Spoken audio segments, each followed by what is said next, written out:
First reading, Titus chapter 2 verse 1 to 8, 11 to 14.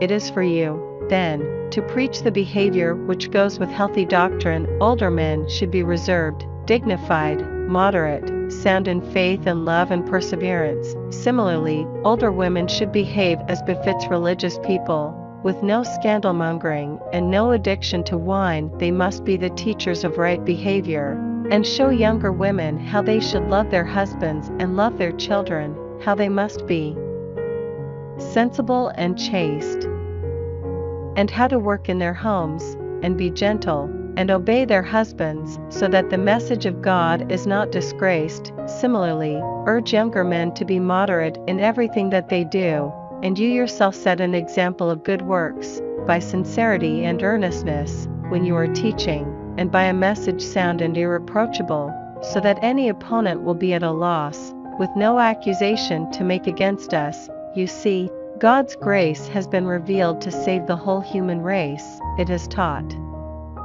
us that we should give up everything contrary to true religion and all our worldly passions.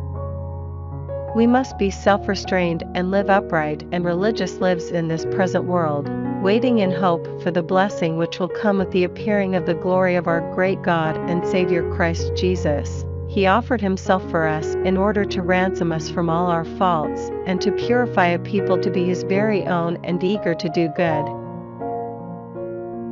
Responsorial Psalm, Psalms chapter 37 verse 3 to 4, 18, 23, 27, 29.